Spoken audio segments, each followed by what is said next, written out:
to everybody. Damn, my nose itching. I want to do the Bewitched joint, but I can't. Oh man! All right, there he is. Yes, sir. Wagwan, my youths. Wagwan. What up? What up? What up? So everybody here, man. My man Triza's here, and guess what? We just came up with a brand new business. Why don't you tell them the name of the business, bro? Yo, Clicked In. Clicked In. Spell with a Q. You know what I mean? And it's like if you trying to find a new gang, if you're trying to find a new squad, you know what I mean? Go to Clicked In, put your resume up. You in there? You know what I mean? There you go. Man. Hey, your gang need a new shooter. Put the position on Clicked In. There it is. Looking for someone who's good at exchanging money. What's laundering? What's the site title? One click in, no way out. You gotta get jumped in to get an invitation. Yo, come on, man. Jumped in on the internet is wild, bro. It's just a Zoom call. Quintendo, what up? Quintendo posts the money bags. Hey, now hold on, man. Let me get some crowd going. Go ahead. Yeah, they gonna just have a group Zoom call and they just gonna talk trash about you. That's getting jumped in. That's getting jumped in. Come on, but it's gonna be 4 hours long. Yeah. What's good? Welcome to another episode of UnQuantized Podcast, man. The only podcast in the world that has been 1 minute early when they're usually 10 or 15 minutes late. What's good? Making up for time. You know what I mean? Facts. That's what we're gonna do. Throughout the 4 or 5 years we've been doing this, we're gonna slowly go back and be 1 minute early until we catch up to all the times we were 10 and 15 minutes late. So part of me feels like I should buy that domain. I'm not even gonna cap. Hey, I mean, you had a computer. You know what I'm saying? Hey, man. Clicked In. You know what I'm saying? All right, man. Let's see who in here. Pick for prayers. What up? What up? You got to get spammed in. Dog, the list of domains I own is ugly, bro. Yeah, I'm not going to lie. I'll be laughing when you talk about it, but I really need to buy more domains. We sit here and make jokes and Triza buys the domains. Yeah, I literally do it for everything. I own a sick amount of domains, and some of them are wild. Some of them are very wild. Add that. Hey, man. Is there a .in? Dog, it's taken, bro. Damn, they got it. They probably doing something weak with it, like jobs. 94 West, what up? Oh, see you. Hit the wrong button. All right, cool. I'm back. All right, we Gucci. Yeah. So we in here, man. See, trying out this tape loop shit. Hopefully, I'll have some atmosphere. What up? That's dope. So I guess we can start this show off, man, with not that. You got a placement last week. I did, man. Come on, man. Hold up, man. Come on, man. We in here, man. Sorry, audience. You're still at work. So talk about it, man. Tell the people about it. Yeah, man. So it's crazy, man, because it's a record I knew existed, but I just didn't know when it was going to come out. You know what I mean? It was one of those. And I actually did this beat, bro, maybe 3 years ago, dog. Again, it's always the older beats that end up still just popping off. I finally did a YouTube video. I'm finally back on the YouTube game. I found the editor. I recorded a video like going into super detail about how I got the placement, but quick rundown. I started this idea maybe 3-4 years ago. A couple people cut it, nothing popped off.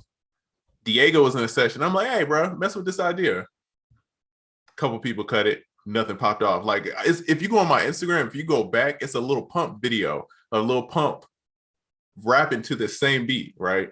Dang. Nothing ever popped off, right? Then we just kept working the same, because you ever have beats and you be like, bro, this is something to this. Like, this runs a jam. Oh, yes, you know what I mean? And yeah, so keep going. Grizz added some stuff to it. Swish added some stuff to it, and then it became a YG record, man. So shout out to everybody. Shout out to Diego. Shout out to everybody who helped make the play happen. I'm on the new YG 400 project. You know what I mean? Come on, man. Another one to add to the resume. So I'm excited, man. Come on, man. I need to relax on this air horn. I'm going kind of air horn happy. Yo, spam them hearts for my guy Triza. That's what we'll do. Air horn. Yo, spam those hearts for my guy getting that YG placement last week, man. Go check it out. Yes, sir. On his page. Look forward to that YouTube video. All that good stuff. Oh, and we got shout out to the homie, part of the squad, You know what I mean? Producer kid employee, Young Chambers. Chambers, man. He got, bruh. So Chambers, you know, had the Draco joint. He got a Danny Lay joint. She just dropped a preview for that. Come on, Chambers. And he got a few more in the tuck. You know what I mean? You know what I mean? Come to Death Row if you don't want your CEOs dancing all in the videos. But you know, we out here, man. The team's in here, man. That's a fact. Young DJ MacGyver's up in here. What's happening? Hey, Young MacGyver. Yeah, he put up. Real quick. MacGyver put up a post like, "Yo, I gave somebody $100 if they could name the sample." I knew exactly where the sample was, where it came from. I'm like, "Yo, do I qualify? Because if not, I need this $100." I'm not gonna lie, I missed that opportunity. I would have been in there like, "Yo, give me my $100. Just give me the $100 before I even name it." And bro, it's wild because I had just listened to that sample, like literally like a couple days before that too, like on some random stuff, just looking for stuff, and I came across it. And then as soon as he posted, I'm like, "Oh, let me apply for this $100." Hey man, hey, sample is there. Shh, don't tell nobody. Shh. So people say. But yeah. So I had something.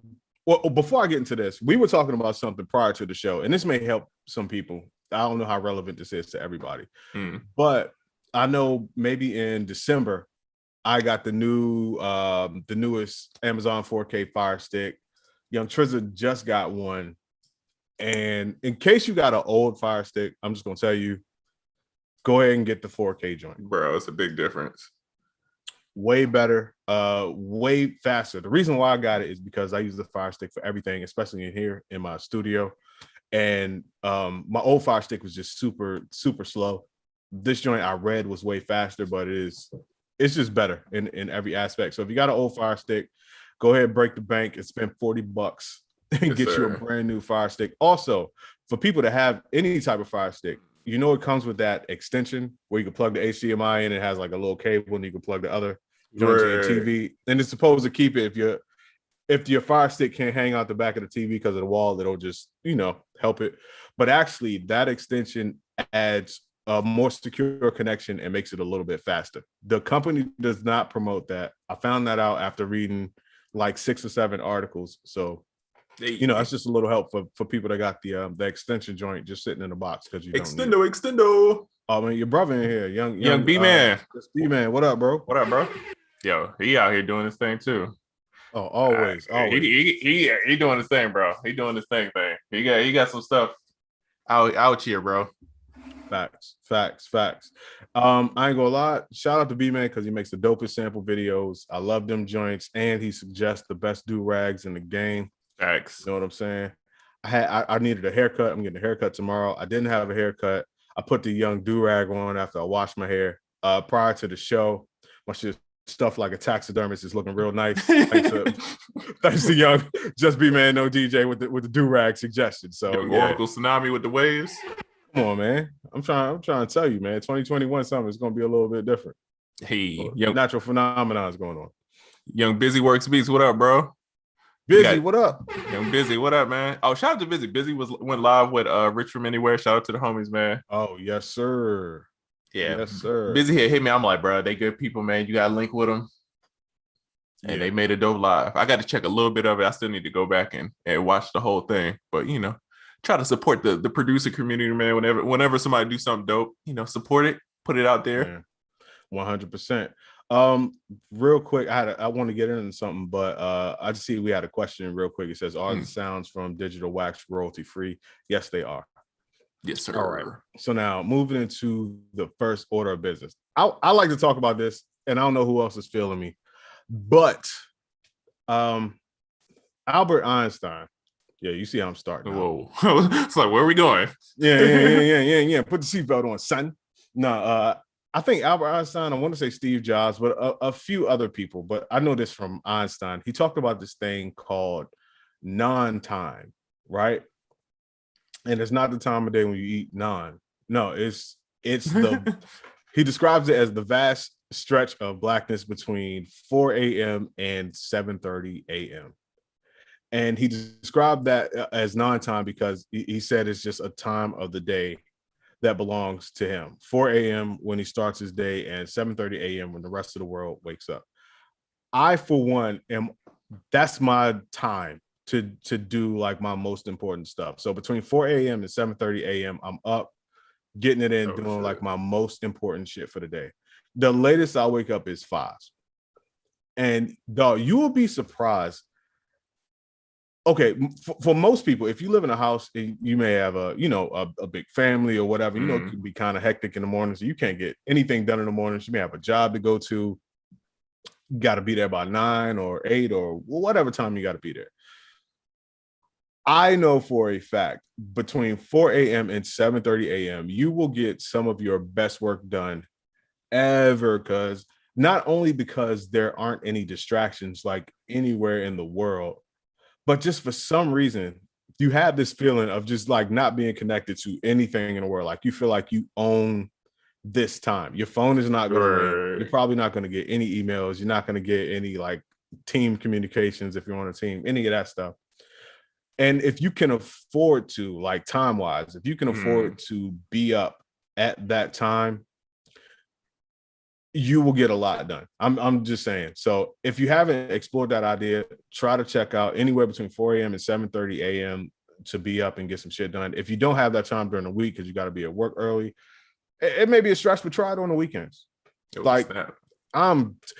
So Realistic and I do something next week, and I knocked out like 50% of what needed to be done for that thing next week this morning between those hours of 4 a.m. and 7:30 a.m.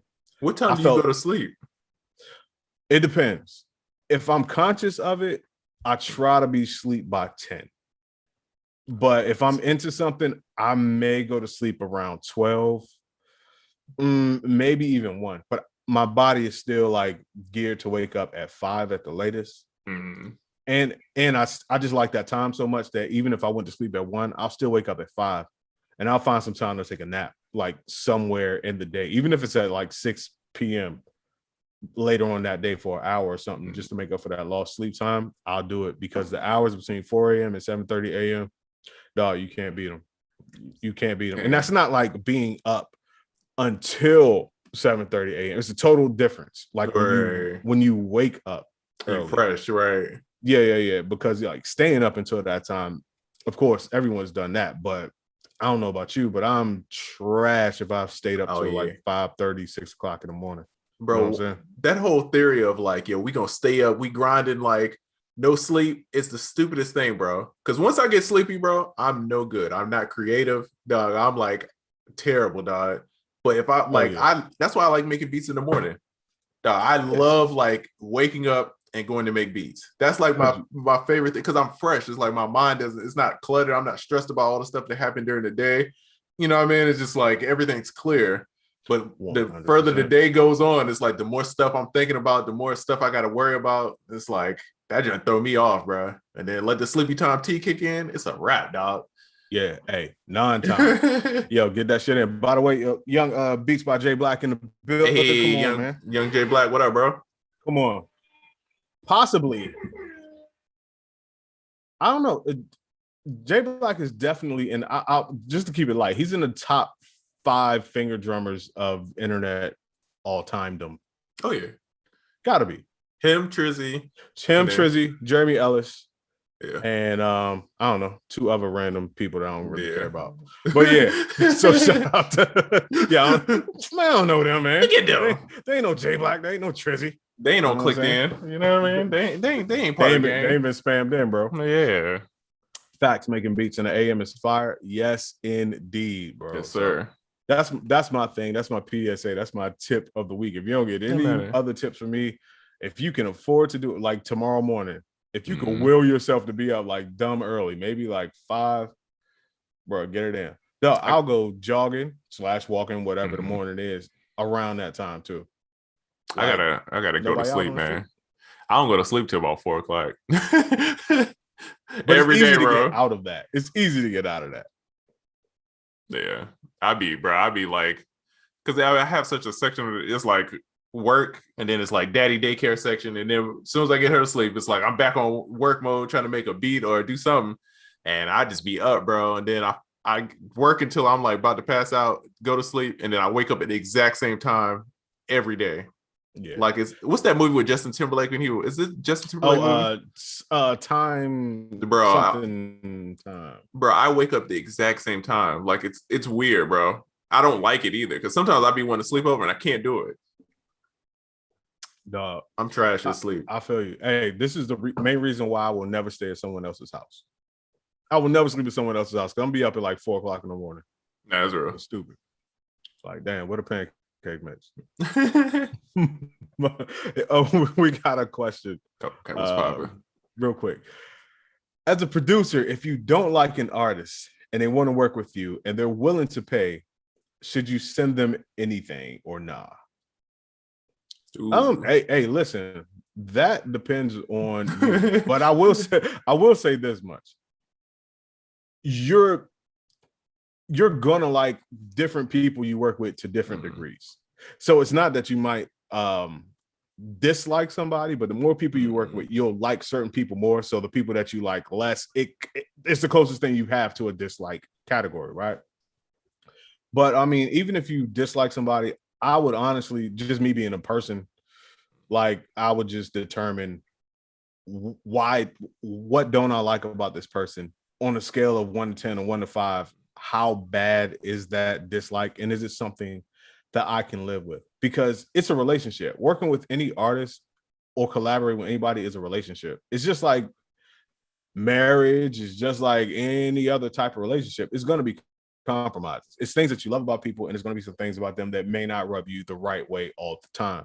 Right. But you just look at the general overall scope of the relationship, and then you could be like, okay, I do like this person. Shout out to Realistic for putting whatever you put in the Dropbox.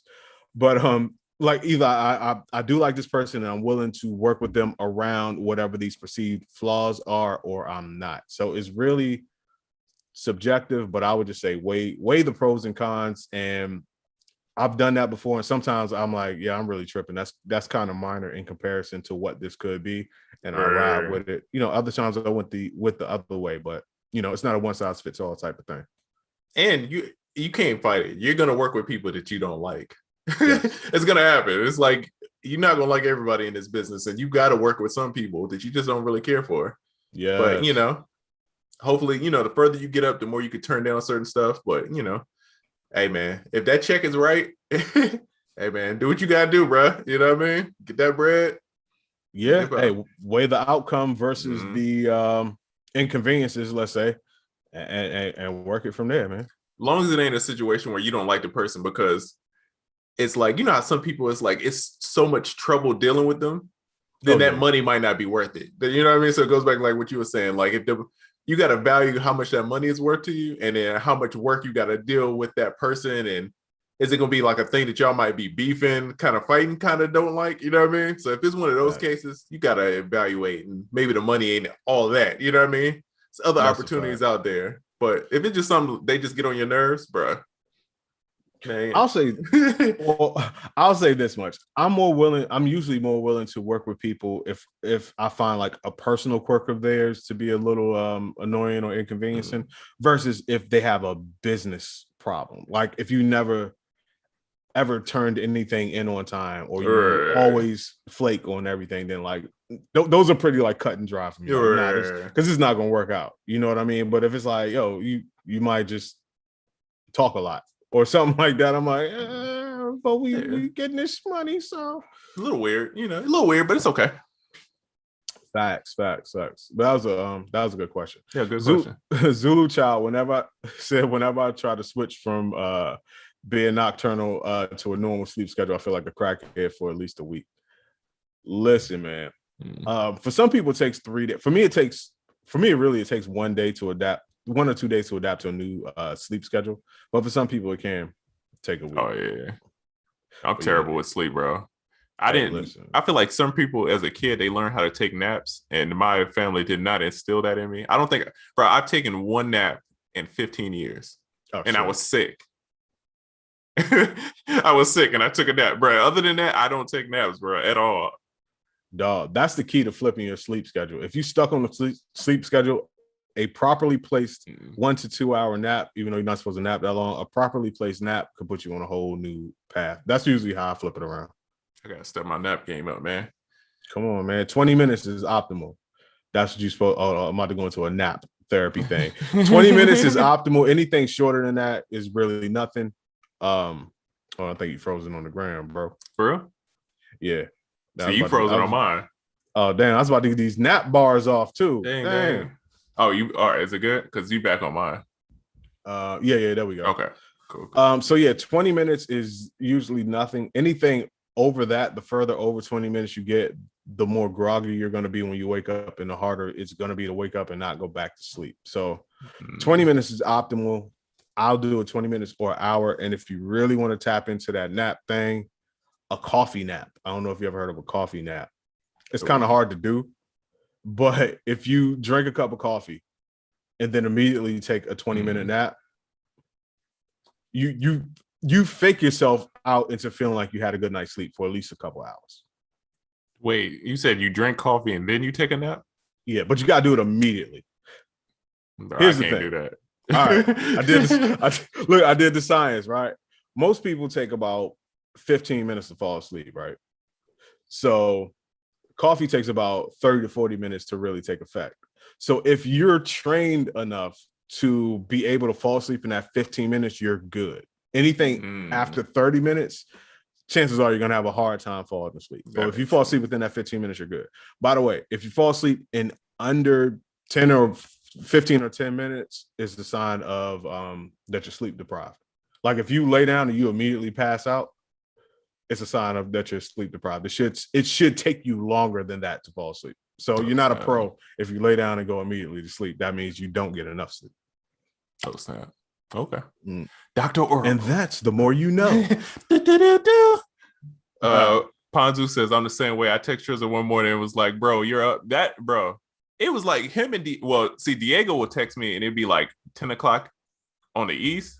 So I'm like, oh, he just leaving the studio. That's what it is. You know what I mean? But Ponzu texts me. He's not up for the morning. Yeah, no, Ponzu texts me. I'm like, bro, it's got to be like 8 in the morning there, like 7 in the morning. What? Why are you up, bro? Hey, I'm not mad. When it happens. That's when it happens. Bro, I never realized, like, I never thought about it, but like the stock market opens at 9:30, right? So that's 6:30 on the West, bro. Damn, they gotta get up dumb early to get in on that. I would be missing everything. I'd be missing everything. My homies on the West. I feel like everything does run on East Coast time. You ever get so cocky that when you text or email somebody on the West, you put what time you want to do something and then you put their time with yeah, exactly. That's arrogant as hell. Like, nah, East Coast time runs the world. So listen, man, at 3 o'clock East Coast time, noon your time, blah blah blah blah blah. Hey, it's kind of arrogant, but same way that I said the US call themselves the world champions every time they win something. It takes arrogance. All right, let's get into some of this news. Oh, bro. Shout out to Tim, man. Shout out to Swiss, bro. Come on. Young Verzus making moves, literally. Bro, I don't know what it is. I feel like this past month, it's been a lot of business deals. Shout out to Jay-Z going stupid. Jay-Z made half $500 million in like a month going stupid with that. And now this Versus joint is incredible. Not only do they cash out, they get equity in up and coming app that's been doing like a lot of great things. Like is it Triller? I want to say Triller. Yeah. Yes. I keep forgetting. I keep wanting to say Thriller, but I keep knowing that that's wrong. But they're doing a lot of dope stuff because they were like a TikTok kind of app, and I feel like now they're transitioning to like boxing, doing these kind of events like that. And they get it. Yeah, so they get the culture, man, and they're pivoting smart.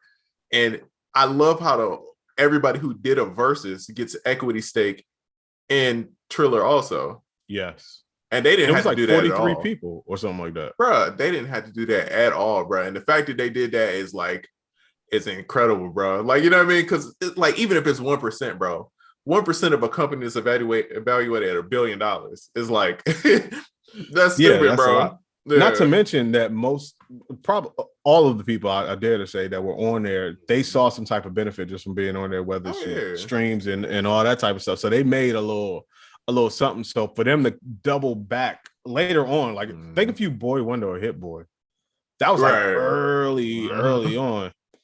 You know, now you get some equity in this company. And so you pointed it out. First of all, shout out to Tim, shout out to Swiss. But you pointed out that it's been like crazy the last couple weeks. Right. And if you notice, all of these deals have something similar to where it's structured, where something gets sold that someone owned, but they get a seat or a spot or an equity with the people that acquired the company. Right. You know what I mean? And I think that that's really dope. I don't know if this was planned, but I know Jay-Z, he did like 1,000 times a lot of people's lifetime in just the month of February financially. Yeah, that's real. And I can't help but think like that's all like strategically planned from like 1, 2, 3 years ago. Like, yo, February 2021 though, schedule our vacation because you know what's about to happen. So okay, so Smoking Aces says, what do you think about the folks having negative shit to say about Verzus or the title deal, right? So I don't know if you saw this. The dude that plays Tariq from Power basically called Jay-Z. Yo, come on. No. Bro. I'm not trying to hear nothing from Tariq, bro. That's what I'm saying. I already want to fight him. I already hate him. Do I have to not like him in real life now? No, he's doing it, bro. Like, I don't like him as a character already. I already wanted to fight him. Now in real life, I think people get it so messed up. It's like nobody says if you sign a record deal, you selling out. Or you know what I'm saying? People encourage that, right? But it's like, it's the same thing, bro. You're 100% of zero is still zero, right? So it's like, yo, if you're giving up a percentage or you're selling the company, but you still on the board, like Jay-Z sold Tidal, but gets on the board for Twitter, Cash App, you know what I mean? Like, bro, he could take that money and build something completely great that's going to help. And I think he's already doing that. I think he's coming out with an app that's going to help like people build their credit. That's like one of the first things. Yeah, I heard about that. That's fire. It's like, yo, if you think that that's a sellout, bro, I feel like you don't run businesses. You don't do anything because it's like, bro, if someone told you right now, hey, sell on Oracle.net, bro, we're going to give you $200 million. Bro, if you didn't take that $200 million, I'm going to fight you. I'm going to be mad at you, bro. You know what I'm saying? No need. I'll take some of that money I took and pay you not to fight me. Nah, I'm taking the bread. And I think, like you said, a lot of people don't understand business. Businesses, essentially, at their core, are meant to be created and sold. Mm-hmm. Exactly. You know what I'm saying? I wish I'd have known that when I started a business. I would have approached a lot of things a bit differently. But businesses at their core are meant to be created and sold. And you're not meant to have only one business. If you say you're in business, you're a businessman or a businesswoman, you're supposed to acquire a few different businesses and, you know, sell them off once they become profitable. Like that's really how the core of the business game works. How many people actually do that?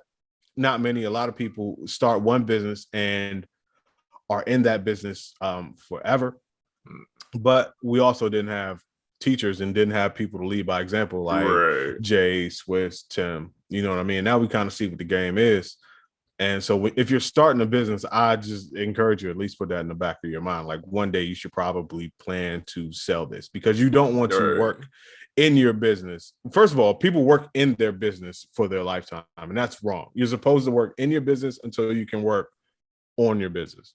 That's right. And then my third part of that is until you can own the business. That's right. You know what I mean? I feel like I still got one foot in, but I got more of a foot in working on the business, and I'm looking at owning the business. That's real.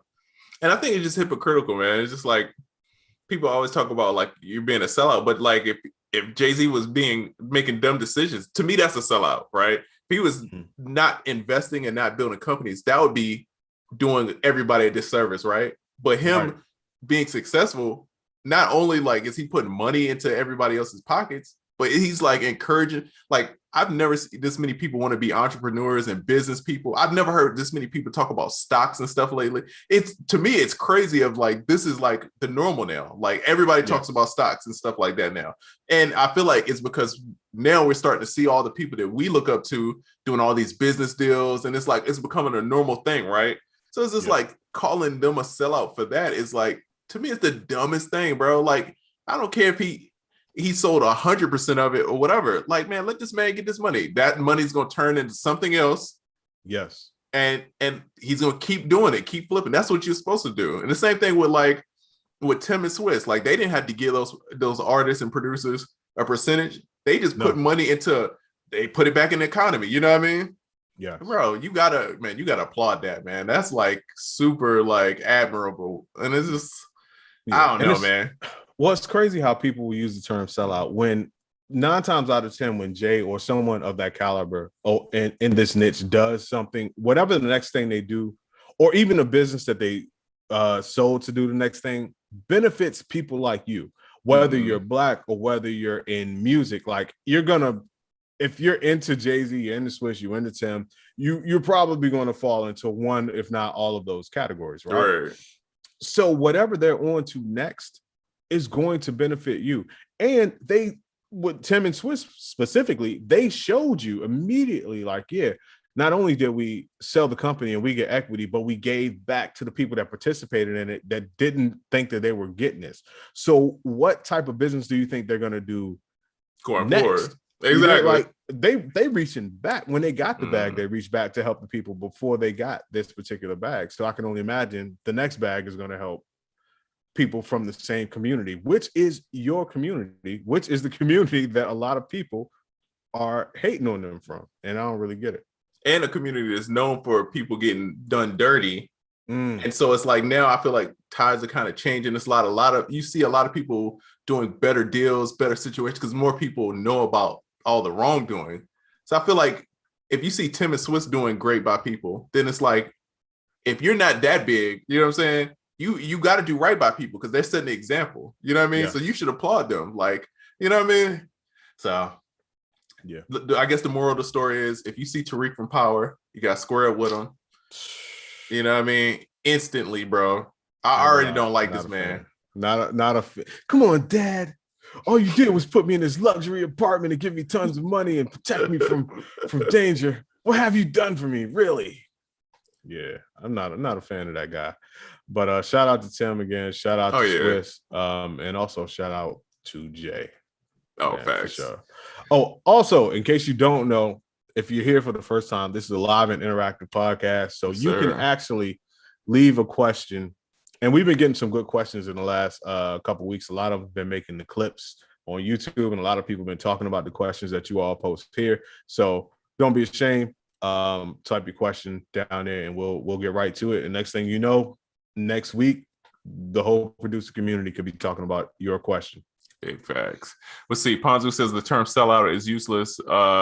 It's useless. It used to describe someone that sold out their people is a broke mindset. That's facts. Yeah, come on. Real cool. Oh, also, man, shout out to Wilcon79 in the chat here, man. Wilcon works for Burrow Audio. I had a great conversation with Will this week. So did Realistic. So man, shout out to Will. Shout out to Burrow Audio. Hey. You know what I mean? In case you don't know, they got some shit. Not even gonna lie to you, man. And Will he's a dope music connoisseur. We talked about a lot of music, and everything that he named was like my favorite shit ever in life. So man, shout out to Will for sure. Hey, okay, so I got a couple questions. So DL on YouTube, he says, what's the best way to enter the game? Giving away beats, lower price sales? Man, listen, variety is the spice of life, you understand? And especially I think when you're starting a new business, within reason, you should try a plethora of different things. Yeah. You know what I mean? So everything that you name right there, if done to taste, you see what I'm going, right? Yeah, I know exactly. Yeah. So if done to taste, could benefit you, because it goes back to like kind of our quantity versus quality conversation last week. People are like, what's better, quantity or quality? And it's like in the beginning, quantity is gonna probably be your main thing because you're gonna want to throw more stuff at the board to see what sticks. This is nothing different. You do. It's like if you start out like what were you saying, like free beats? Okay, maybe you offer a few free beats. That's funnel style acquisition. You get a few people in, you give them a sample.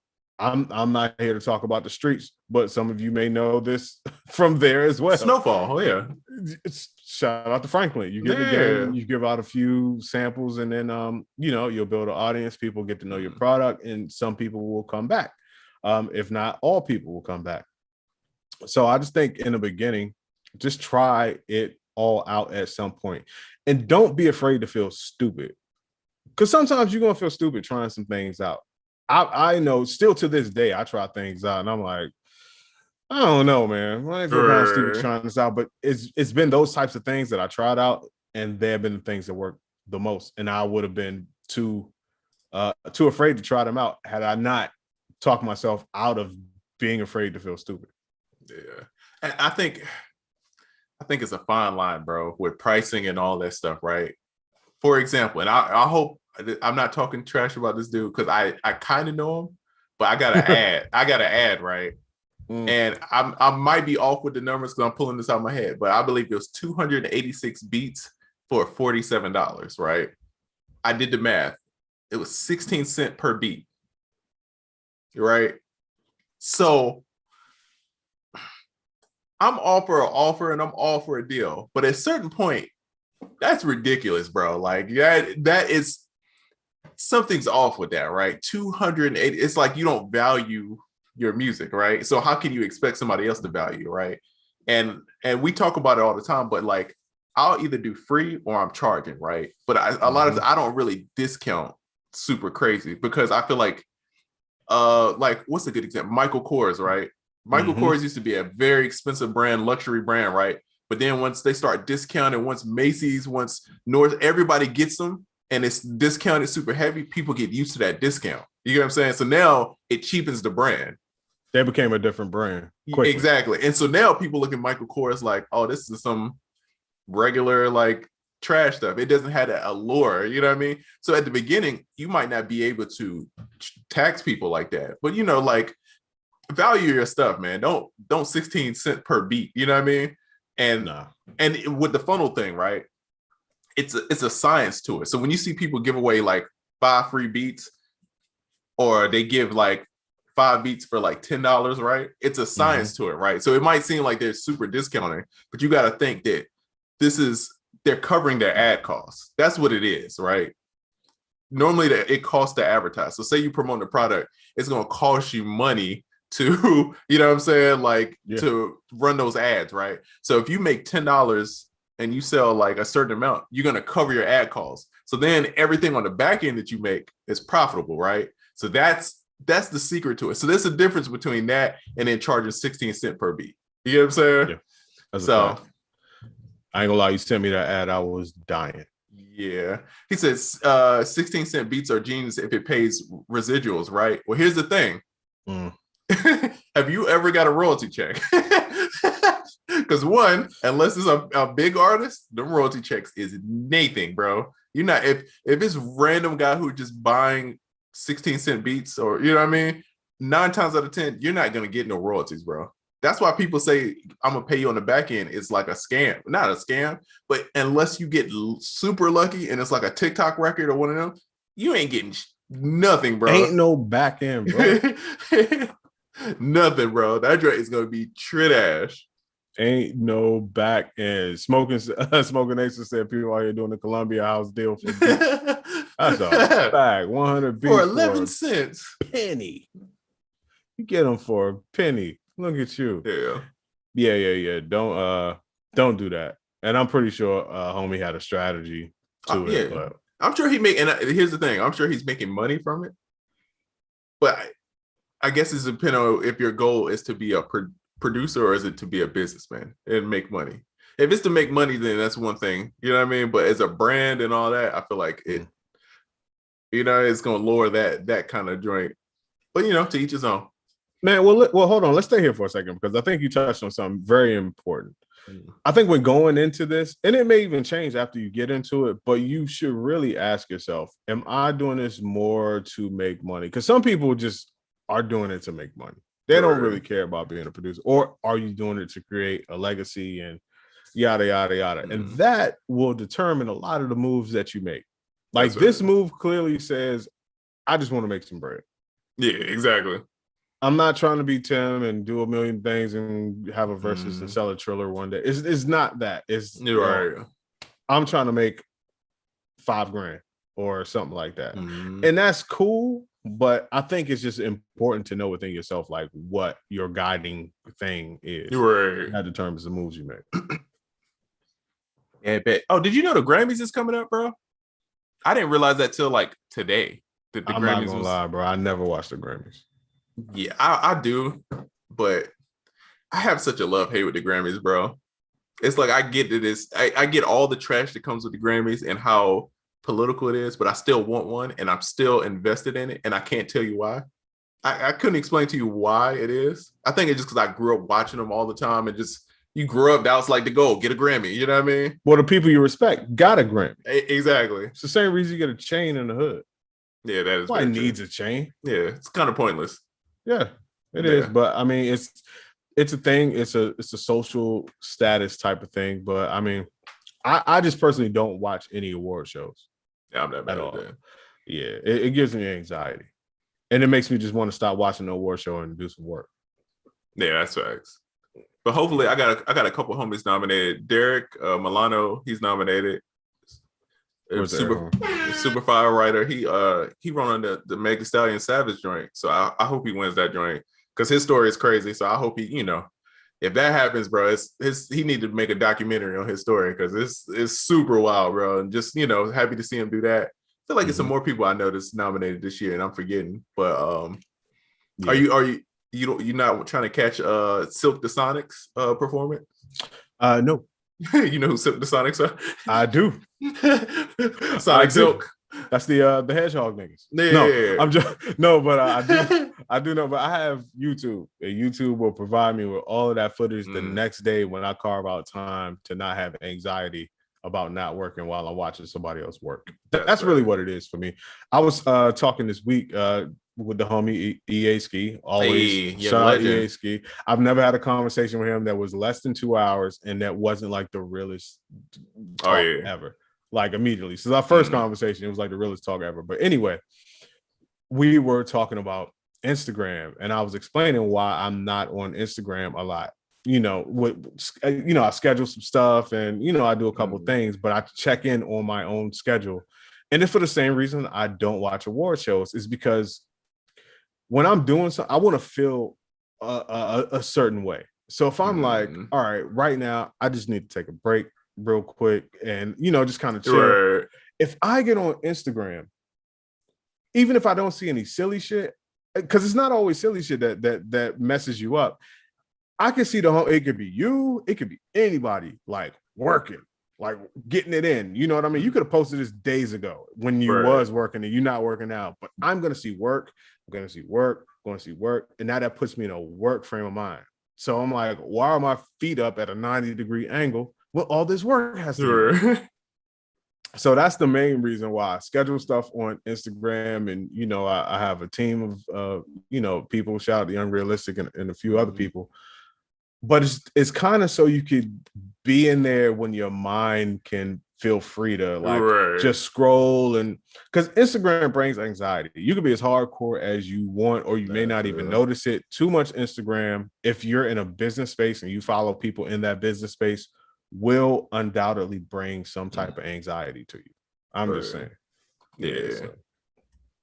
Yeah, man, carve out that time, and stop trying to use that little thing on the iPhone that tells you about your screen time. No one pays attention. People just turn it off.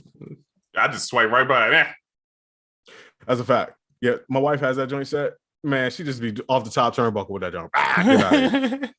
I'm trying to say my husband is mean. Quintendo says Silk the Shocker needs to drop a 16 on a new Silk Sonic. No, ooh, I don't think so. I'm cool. Silk the Sonics. I do feel like Silk that was a miss. I feel like that's a missed opportunity. You know what I mean? Silk the Sonics. Not gonna lie, I'm not listening to that. Yeah, I'm cool on that one. DL, he's coming through with the questions. He's okay. He says, is Timberland still working with Nico products? I don't think so. Nah. No. The story of Open Labs and that whole thing is crazy. I want to tell that story. Maybe at the end of the show, I'll tell that story because it's a long and interesting story. So maybe if we got time at the end. Okay. And Then he has another. He says, so is production still based on personal relationships, like going out to open mic nights, competition to find artists T.I. work with? Oh, to work with, sorry. And or is it still web-based portal like SoundCloud? What do you think, Oracle? I mean, well, it's business. And the core of any business is good relationships. So the answer to that in a nutshell is yes. Yes, it's still about relationships for sure. You know, you mentioned like going to open mic night and these types of things. Of course, times are different kind of now. Yeah. So that may take a little bit of a back seat, but those other things you mentioned after that still apply. You know what I mean? So it's no reason to do one or the other. But yeah, it's all relationships. Everyone in here, myself included, probably more than others, should really try to strengthen their relationships or take more time fostering and nurturing their relationships. I ain't gonna lie, I am embarrassed at how much other people hit me up. And oh yeah, we talked about this. We had a whole convo about it. Fast. And I'm not I don't feel some type of way when somebody hits me up and I know they're doing their check-in type of day and they're checking on. I'm pretty sure they called 10 people before they called me and they called 20 people after me saying the same thing, but they're checking in on their relationships and they're fostering them. And I never feel some type of way about that, except for maybe sometimes embarrassment, because I'm like, damn, it's some people that are so good at that I'm like, yo, I need to take a page out of their book because I don't foster my relationships as much as I should. I forgot where I was even going with that, but yeah, checking on your relationships, man. Like, for sure. You know who's good at that? And funny, I'm bringing him up because he just texted me. Shout out to Cosign from the interns. You know, he's here for a minute. He came through the other day. You know, he hit me up today. Boom, let's cook up, bro. Blah, blah, blah. What you looking like today? What you looking like this weekend, and all that good stuff. But he's always done that. Right. No matter where he was in his career, he's had ups, he's had downs. He's been number 1 on the charts. He's been number 20,000 on the charts. Right. He's one of those people that will always check in, always just shoot. You know, what's up? EA Ski, another one. It's No ID, another one. Just those people. And I'm like, wow, like I really need to be more on this. So I'm trying to be more conscious of that moving forward, and I encourage everybody else too. Yeah, I think we had a realization because we both have people would die to be able to just call up and talk on the phone for, and we could do it, and then we haven't been doing it. You know what I mean? So it's just kind of like, bro, like, what are we doing? Yeah. If you want to know if you're doing it wrong, one day you'll come across a person and you'll be like, I want to do something with them. You might not even want something from them, but you just want to hit them up and you'll be like, when's the last time I hit them? Yeah. Like, I got to kind of like, not start over, but I look kind of crazy coming in talking about certain things because I haven't called this person in 3 years, 2 years, when I could have easily called them every couple months just on the check-in. So relationships are everything. I need to, bro. I will say when I moved to Atlanta, I had a system. I one day I'm gonna teach the system, but I ain't gonna front. I'm not gonna teach it till I get back on. Maybe what I'm gonna do is I'm gonna get back on it since we're talking about it, and then after I'm gonna update it and teach it. But that helped me really progress in Atlanta because I would meet people. I had a set day. I had a sidekick at the time. Boop, I'm hitting everybody, bro. I had like everything organized in a little list. You know what I mean? And bro, I would go through, and every Thursday that was my day. I'm gonna hit people because I knew the weekend was coming up. So if it was events or something that was popping up, I could show up. You know, Thursday was enough time that I could plan and figure out what I was going to do for the weekend, pull up on people, go to different sessions. And bro, that's how I met most of the people that I end up working with and being cool with is just through that. I would meet somebody, say their contact a certain way, follow up a certain way, and just keep doing it. But it is a full-time job. So I've been trying to get better at it because it's like, I guess my issue is same thing with content is other stuff will start taking over my life. And then it's like, I had to cut something off, you know what I mean? So it's like trying to balance it all. And that's, you know, comes with building teams and getting people to help, you know what I mean? And I feel like lately I've been getting a little bit better. Me and Oracle came up on a gym, another one. Every once in a while we have I feel like at least once a year, me and Oracle will find something and we be like, bro, this is a game changer. And I feel like we found the next one. Man. Have we? Yeah. So I'm and now because we had one and I didn't take advantage and I was sick and I've never forgotten that one. I've never forgotten that one. So now every time I find one of those like gems, I try to go ham now. So a lot of time has been saved. So now I can focus more on making more beats, networking a little bit more, and getting back in that kind of mindset. Because before trying to be a one-man show is not the move. Two things I'll say about you. Number one, that whole being conscious of the networking and reaching out thing, it didn't really hit my radar until you really started, because we saw somebody that was kind of doing it. You're like, no, I was kind of on this before, and then you broke down your thing, and it just really put it like top of mind to me, even though I don't practice it as much as I should. When you brought it up 2 years ago, whenever it was, I was like, damn, that's something I really need to get better at. The second thing I will say about you is something good can be said for overcompensation, because you missed that one thing that you talked about, and you have been overcompensated every time. That one thing for like 3 years. Bro, never gonna. Bro, I'm gonna be 60 years old, mad about that same thing. Every time you've come up with something, it's with a fear. It just reeks of overcompensation, but it's so good because you work so hard at it. And when you throw something on the table, it's like a bag of money. Like, there it is, right there. That's the gem. And I'm like, damn, he really is making up for that. Oh, bro, I'm trying. I still feel like it ain't adding up, but I'm gonna keep trying. I'm still sick about it. I'm sick about that, bro. I was still sick, bro. Like it just happened yesterday. Somebody requested to be in our live Hollywood Puppets. I'm not even gonna do that, bro. Oh yeah. I don't know what I'm finna see. But man, so shout out to you for your ingenious networking method that I have yet to adopt fully. And shout out to you and your overcompensation disease. The new OCD. That's real. Hey, you know what? I'm glad we're talking about this because I need to get on. I'm actually about to put a reminder in my to-do list right now while we're on the podcast to do the networking thing. Hold on. So yeah, keep talking, guys. Yeah. So let's see. Yeah, Nicholas Quirk trying to capitalize immediately. He's like, yo, drop me a line. just drop me a line. Shout out to Nicholas. He DM'd me a couple pods ago. Your brother wants a lesson, man. He said, teach him. Oh, I got it. And he owned it too, right? But he has some of the best relationship manicuring skills. Your relationships are well manicured, sir. I see you. Look who's in the comments on his post. You don't need my help. There you go. You don't need my help. There you go. It's no. I was about to say something from. It's no bottom tier bitches on his. I'm using that phrase more. Bottom tier. Bottom tier. I like that. Wait, something. I don't know why I wrote this here, but I'll just say it. Yo, go back through your old shit.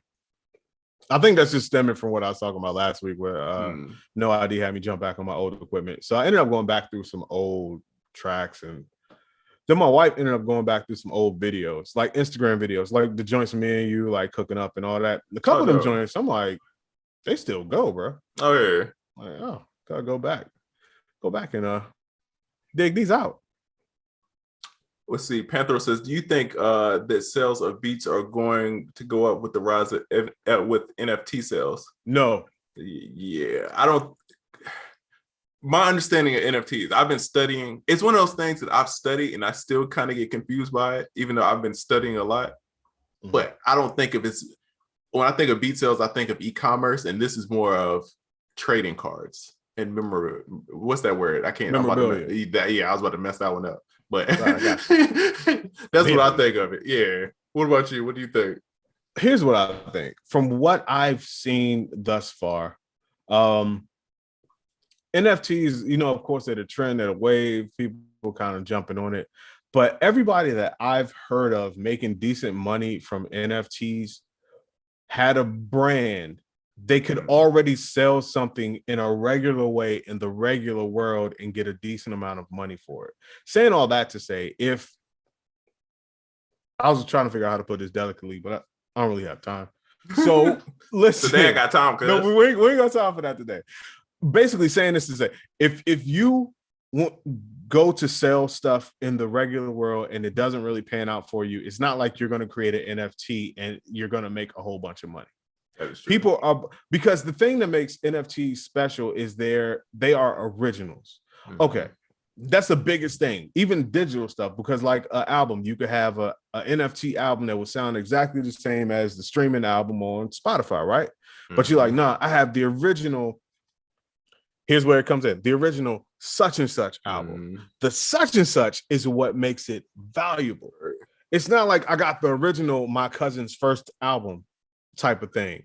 It's not going to be in its inception, in its creation. It's not worth anything because no value has been put on the person or their product in real life. So in a digital world, it's not like you build it and they will come. You know what I mean? Like people that are making 3 million, 4 million joints off of something is because people follow them, people admired their work, and people had already mentally, if nothing else, put a value on it to themselves, which creates bids and which makes it eligible and profitable for reselling. Right. But if you are nothing, and I'm putting this like as blank as possible, take it with a grain of salt. But if you essentially are unheard of to most people and you put something out as an NFT, don't think that a million people out of nowhere are just going to start bidding on it. You know what I mean? So it gets back to, you still got to do the work. You still have to build a brand. You still have to create value for who you are. You still have to let people know who you are and what it is you do and why it's valuable. And even then, depending on your story, there has to be a cushion of time of which your shit became of a certain value. And then it would be valuable as putting it out as an NFT. Now, don't get me wrong. I've seen a few things that are functional and useful that someone put out as an NFT. These are fairly low price things that I saw, but like somebody may put out something that's like a guide to something or just something that's really useful, and they'll put out an NFT. But the thing is, they're not trying to make $3 million off of people wanting to buy it or bid on it. They're saying, here, I'm putting this out for you at a low cost. You can resell it and I get a royalty off. Right. That's the thing. I can get a 5% royalty, 10% royalty. So that's when you can make something today that you may not be like a super popping person, or maybe you are, but it's so useful to people that they're like, yo, this is dope. And I want to sell this to people because now it's valuable to me in some type of way. And that person gets a royalty. That's how you win. But, for the most part, just like making a beat tape and or whatever and putting an NFT out on it, I don't think is really gonna work out for most people in a crazy type of way. So okay, two things, right? So I seen somebody bring up Beeple, right? Beeple is a great example. I think he just sold something $69 million, bro. Right? Congratulations. Whoa. But Beeple is known for art. He's very like, he's in that Banksy, like up there, bro. Like dumb amount of followers. So it makes sense. And then I watched a video about his NFT packages, right? So if you bought an NFT from him, you actually get a real package, right? Which has like it'd be the painting, but it's like a digital art frame. So it just loops the picture all the time. Right. Dog, he gave people a lock of his hair. It was like some weird stuff, but the point of it is like, it's the experience, right? So when you open this box, it's like from start to finish, from soon as you open it, it's all this like crazy stuff that makes this an experience, right? So it goes back to the offer, right? That's what makes it unique. And he has a following and it's a great offer. Those two make it super unique and what makes the value so high, right? And then I saw this theory about why Square bought Tidal, right? And basically they're saying, you got to think, Square and Cash App, they're big into like Bitcoin and, like cryptocurrencies, right? So and then with Jay-Z's relationship with artists, it's a direct link to do NFTs with these bigger artists. That's what some people are thinking. Because with Jack Dorsey, I think that's his name, right? He just did the first NFT and it's the first tweet. Yeah, and it went crazy. It went crazy. Was the most simple tweet in the world. So I think, it would make sense. You bring Jay-Z in, he got access to all these artists. I can reach out to these people. We're gonna do these NFTs through our whole setup. You get what I'm saying? And then you could drop the album. You could get the first version of that, and then it goes crazy. So I think NFTs again is going to be great. I think it's going to revolutionize so much stuff, but I think it's still a long way to go at the same time. You know what I mean? Yes, I agree. And it's definitely not if you build it, they will come. Right. Yeah. Yeah. So that's where I'm at. By the way, in an effort to get more clicks and things, I was like, maybe we could change the name of the show to the non-fungible tokens, but I realized what a horrible name that was. So we should not do that. Non-fungies. The non-fungies. Young Beats Music, what up, bro? Beats, what's happening? Young podcast producer, your spam those hearts for Beats Music. He produces this podcast. He finds the timestamps. He sifts through all of our nonsense to determine what is dope and what should be made in the clips. So shout out to that man, because that's a noble job right there. Let's see. To the guy who says add me, we can't because we do the podcast through Zoom also. So we'd have to add you to both, and it's a whole lot of technical stuff. 2 people in this queue that want to be added. Yeah. Sorry guys. Yeah, we did have some questions too. Shout out to everybody that's offering questions. And by everybody, oh yeah, it is. It's Quintendo and somebody else. Bow. So I'm just gonna throw this up there for you. How many of you had recording sessions in Hawaii? If so, share the moment from them. Listen, I have never been to Hawaii. I always wanted to go to Hawaii, and apparently that's the dope spot to record. But if you don't know the homie Pharrell, Pharrell, I forgot your Instagram. I think it's love Pharrell or love_Pharrell, but he's in Hawaii. Is that Realistic Homeboy? Yes, indeed. Yes, Realistic homie. Yeah. He's out there in Hawaii, and he's working and doing an album. And so I'm just living vicariously through Pharrell. Right. Yeah, it's a fact. Yeah, I haven't been to Hawaii ever, and I want to. I heard the price is super low right now, so yeah, it might be the time. Might be the time. Oh man. Okay, so this question is kind of let me take that question away. That's a good question, Quintendo. All right, I'm not gonna spend the rest of the show on this, but I've switched to Ableton recently from Studio One. Do you have any tips? Basically, do you have any tips? He's been using Studio One and Machine. I'll be getting the push soon. I'll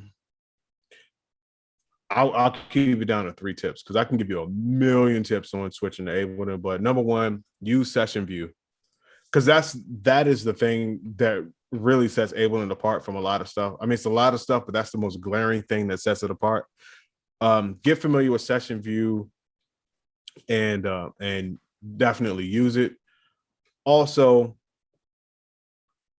use the time stretching features in Ableton. They don't always apply, but part of what makes Ableton super dope is that you could just throw some shit in there and it will time stretch and BPM match to whatever's going on. So I feel like if you're not using that service, you're doing yourself a disservice. Right. And the third thing I would say is before you reach for a VST effect, look at Ableton's stock effects. They're really dope. And Ableton, not so different from a lot of other DAWs. A lot of DAWs stock effects are just as good as VSTs. For instance, like you go to the supermarket, it's Cheerios, and then it's supermarket brand Happy O's. Right. Made from the same stuff, man. They're going to taste the same. You know what I mean? When it comes to VSTs, a lot of what you pay for is the pretty graphic interface, and they do look good. Don't get me wrong. But 9 times out of 10, a stock plugin, especially if it's something like an EQ, will do just as good, or a compressor or something like that. The only time I'll reach for a VST is if Ableton doesn't have that type of plugin, or I can't make a chain of plugins that do the same thing. And also a plugin might have a certain feature, a special feature that Ableton won't have. For instance, I would use a Fab Filter EQ sometimes over Ableton EQ, because the Fab Filter EQs allow you to solo specific frequencies. Right. Yeah. So, when you're trying to find where the boxiness is, and you know how it is, you make the range and you put it up. Yeah, it'll solo certain frequencies for you. So that's a feature that like an Ableton stock plugin won't have. So for that, I would use a fat filter EQ. But for the most part, and stock plugins are super kind to your CPU. They take up almost no CPU at all. That's not just in Ableton, but that's in a lot of different things. So your computer will thank you. Your ears will thank you because you won't know the difference once you just minimize the plugin. You won't hear like, oh, I'm using a such and such EQ. I'm using this or that EQ. You know what I mean? It's more for your VSTs. A lot of times are more for your eyes than your ears or your production. That's facts. So are you saying that Dr. Thunder is just as good as Dr. Pepper? Is that what you're saying? If not better. Ooh. If not better. I'm trying to tell you. Dang. I'm trying to tell you, man. You get some Dr. Thunder and a bag of Dolito chips. Woo! Dang. Out of here. For FL Studio, you can use band bypass to solo frequencies to find a boxiness. There it is. DL says, can you do a video tutorial series on production techniques not specific to any particular DAW? Here's the thing I've noticed about people and like stuff like that. Mm-hmm. When people say not specific to any DAW, if you use any DAW, people get weird about it, even though it's the same thing. I've had so many people be like, oh, you use Ableton for that? And it's like, bro, it's an EQ. It's the same thing. It's same concept, right? But I mean, I feel like we both, Oracle, you got a ton of videos on a bunch of stuff on your blog. I'm getting into the blogs. I finally got an editor, so I'm out here making more videos. I literally recorded a video before we started the podcast, so I'm about to send all this stuff off. You know what I mean? We'll be out here. But yeah, if you want to see something specific, let us know. Well, yeah, for sure. But you're right. Even on tutorial on soundoracle.net, if you notice, most of the tutorials, if not all of them, are done by Realistic. And he's a Pro Tools guy for the most part. But when we first got together, I encouraged him, and he felt the same about using Ableton in a lot of tutorials, because I use Ableton, so a lot of my followers use Ableton. Right. But it's also like whatever else you got, like use that too. Let's kind of mix it up a little bit to show people that these techniques aren't just specific to Pro Tools or specific to Ableton. If you have any of our courses, like the art of beat mixing or the art of vocal mixing, we tell you in the description, and we try to say it as much as possible, all of these techniques apply to any DAW, and all of them can be done with stock plugins. Right. So don't think that just because you're not using a certain DAW or you don't have the Waves big bundle that you can't be out here like, making some dope shit. It doesn't matter, man. I'm gonna feel like that Bob Marley quote when I say it's the ear, not the gear. Oh, I thought you was gonna say when music hits you, you feel no pain. That's what I felt like when I said that. When the music hits you feel no pain. That's a fact. 4 out of 5 physicians will tell you that. Let's see.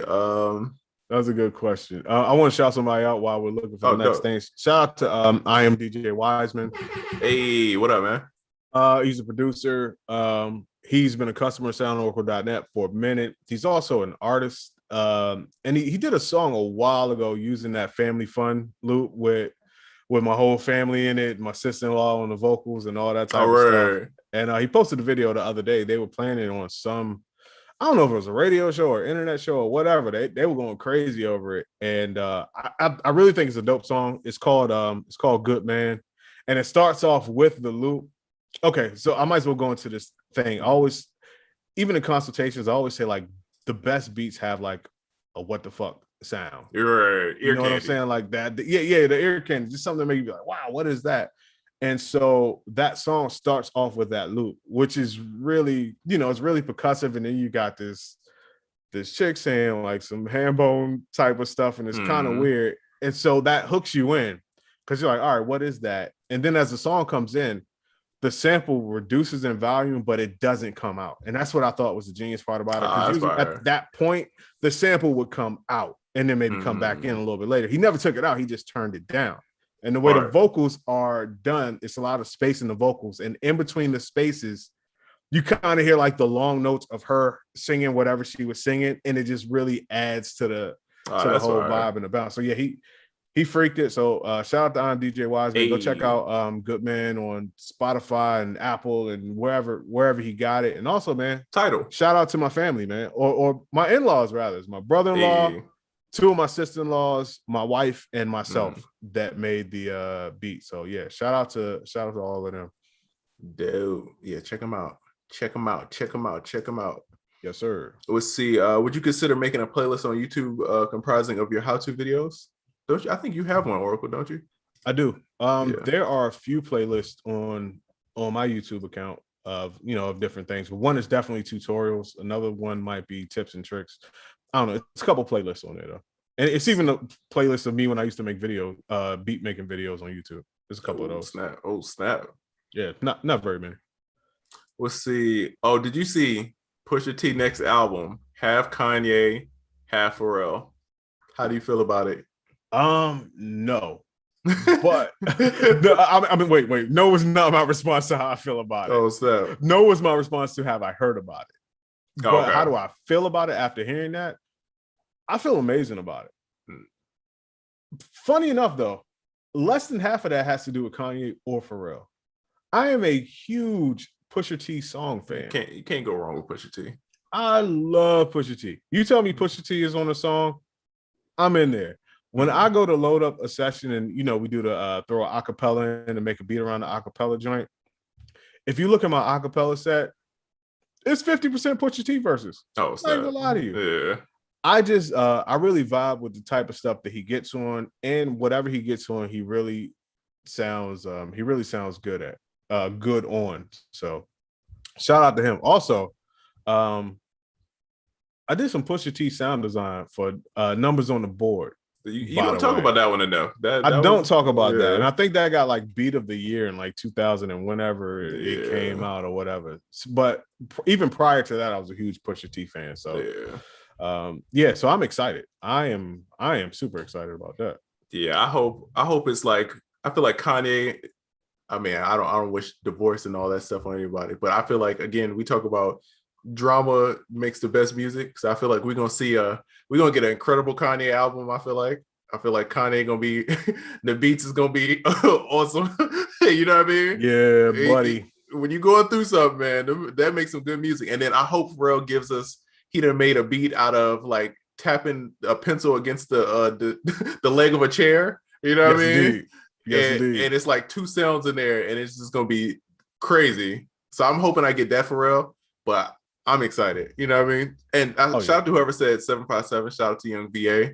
Come on, man. We family out here, man. We all VA brethrens out here. Always in the building, man. You seen D'Angelo and Friends? Yeah, we was the friends in the building. Yeah, we were the friends. Yeah, we just weren't there. There you go. D'Angelo, the VA was providing a D'Angelo part, and we were the friends. D'Angelo had 3 friends, man. That's facts. 3 good friends though. And then the next article I just saw, Kanye West is back working on Donda album. Oh man, that's gonna be. Come on, man. Kanye about to go stupid. He got something to prove. Yeah. Kanye West is either gonna shoot it from half court and hit all net or go completely over the backboard. Either way, I like to see him in this zone. It's gonna be exciting. It's gonna be fun to watch.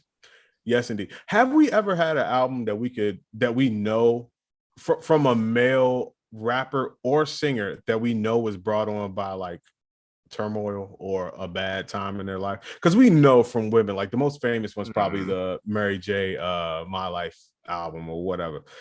So we know like, oh, women go through something. When female artists go through something, they make the best music. Right. Do we have an example of a male having gone through that we know of? I mean, Usher Confessions, even though it wasn't about him, it's about JD.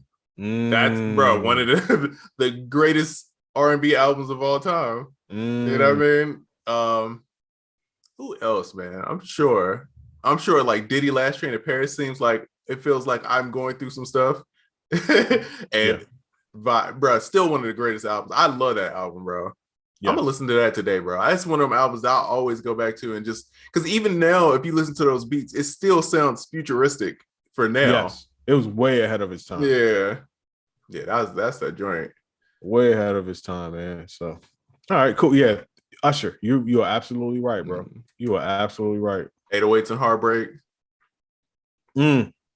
Was there a heartbreak going on there for real though? I think so. I'm pretty sure. I remember listening to that album like, I don't know what I'm listening to, but this is insane. Because it's like before people were using auto-tune, like, I mean, people were using it, but it wasn't like that. And then the sounds were so different. I'm just like, bro, this is crazy, dog. This is different. Yeah, for sure. For sure. Let's see. Boom. Oh, I'm DJ Wiseman. Appreciate it. The sample was so fire, man. Thank you, brother. Thank you. Oh, okay. Kanye's mom died around that time. I knew it was something that was going on. Oh, that's that real heartbreak right there. Yeah. Someone said, should I stay on BeatStars? Hold on. Oh, should I stay on BeatStars or stick with my own website? Same question I've asked before. Can you do both? Yeah. If so, do both.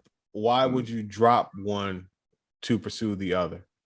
Unless if you can do both, I suggest try both for X amount of time. Triza, you know, we talk a lot about testing stuff over time and testing things and then determine it from there. But I just don't see why you would abandon one for the other unless one has proven to not work. That's facts. Yeah, doing both. To the guy says, man, can you answer the questions? First of all, you didn't ask a question. You just said, just repeat it. You strangers are very optimistic.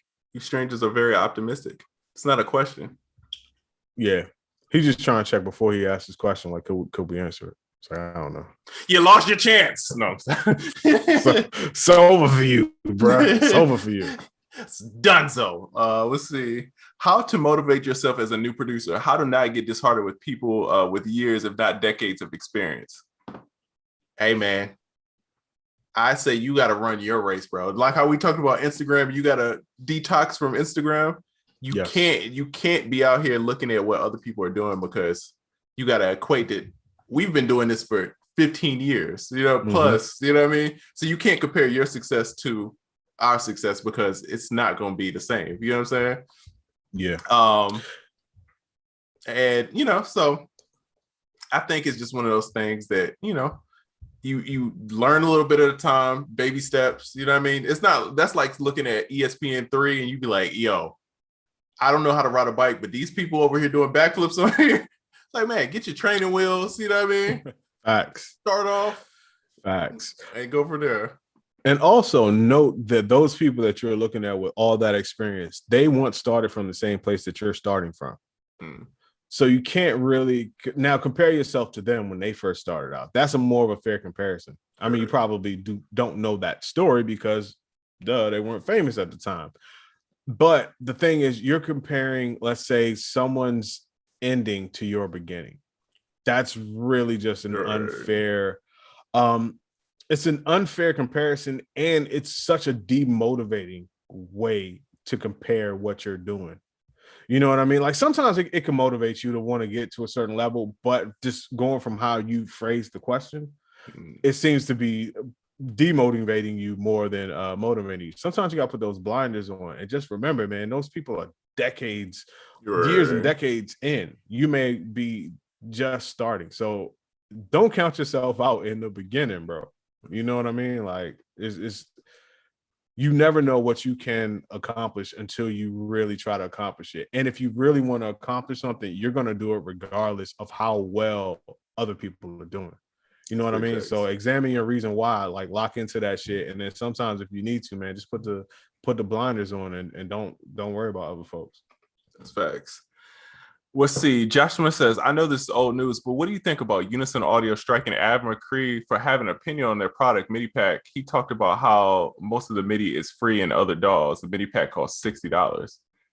I didn't know not Traptendo. Come on, right? They hit my man with a strike? I think it's corny. I was in here right now. Yeah, that's corny. I think it's corny if you strike somebody for giving their opinion. 100%. Come on, bro. And bro, so I know a lot about the MIDI packs, right? Because one of my best-selling products is a MIDI pack, right? That I thought was pointless. And the only reason I made this product, right, is because my homeboy who just started making beats was like, bro, this is helping me so much, right? And he was talking about how like these little scale helpers and all this. And I'm like, bro, you know that's the end of the thing. But he's like, I like how this works better, right? So I'm like, all right, cool. This is somebody with an outside perspective. I feel like I've been making beats so long, I don't think about stuff like that anymore. You know what I mean? But this is a up and coming guy. He watches videos all day. He's practicing. He says this helps him. I'm gonna build something like that to help him, right? So I figured out an offer, built all this stuff, and some of the stuff like the original like chord progressions, you can get them in other DAWs. But the difference is how you like.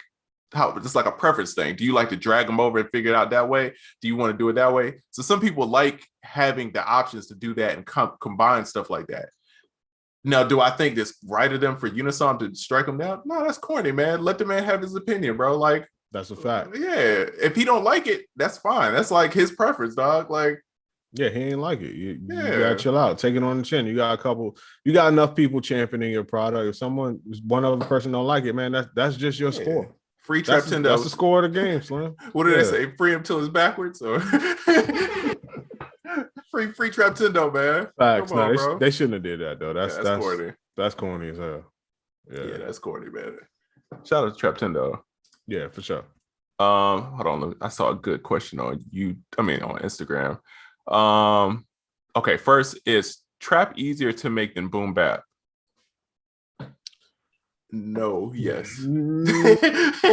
No, yes. Yes, no. Yeah, in certain ways it is, but I mean, honestly, at the end of the day, to make something that sounds good to the majority of people or to as many people as possible is going to take it's going to take a little bit. Yeah, it's going to take a little bit. But I mean, so many things play into that. Like, okay, technically, you may say trap is easier to make than boom bap, and I would even argue that. I mean, they could get equally difficult on both sides depending on how far you're trying to go. But what plays more into that is the difference of audiences.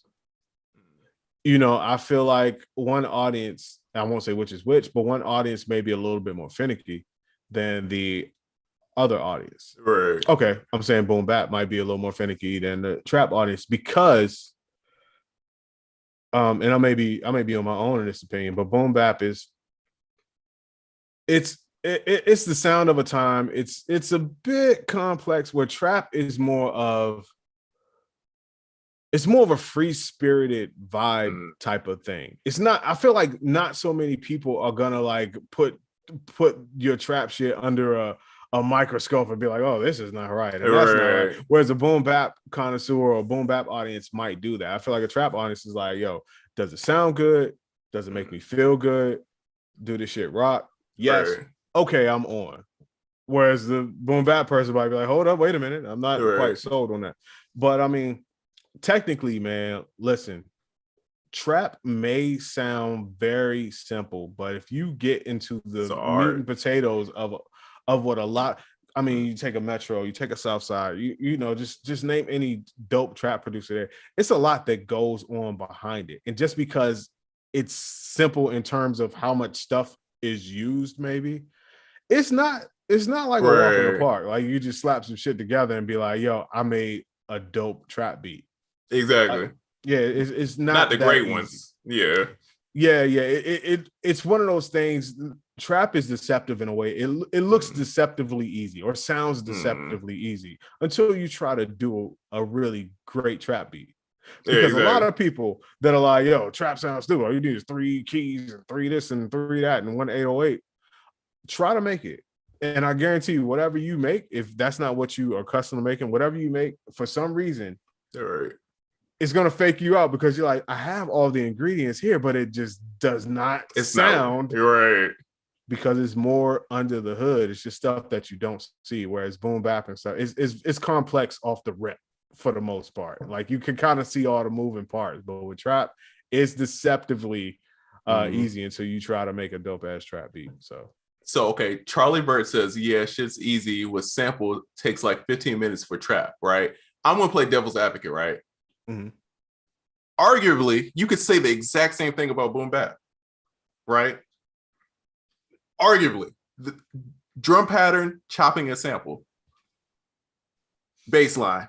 Arguably, you could say it's the same process, bro, of I'm gonna chop a sample, you know what I'm saying? I'm going to put a drum pattern behind it, which is a lot of times in boom bap a simpler drum pattern, right? Mm-hmm. Put a bass line on it under it, and that's a beat. I know people who can make boom bap beats in 15 minutes just like a trap beat, right? So again, it's like a preference thing. It's not like a one is harder than the other. You know what I mean? Like, bruh, only time I think it was when you look at Dilla, that is like different level, bro. Like that ain't even like, I'm not even talking about that. But you know what I mean?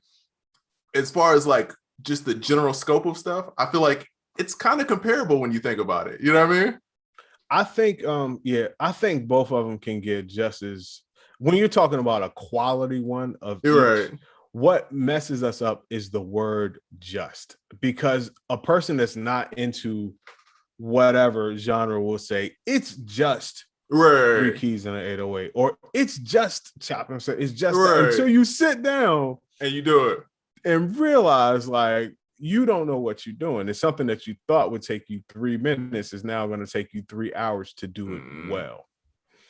So yeah, I think that they're comparable in terms of difficulty if you're trying to do them right. And I know a lot about sound. I know a hell of a lot about boom bap. I feel like just because of what I know in the industry, I know a very good amount about trap and all of that shit. And at the end of the day, man, they're comparable.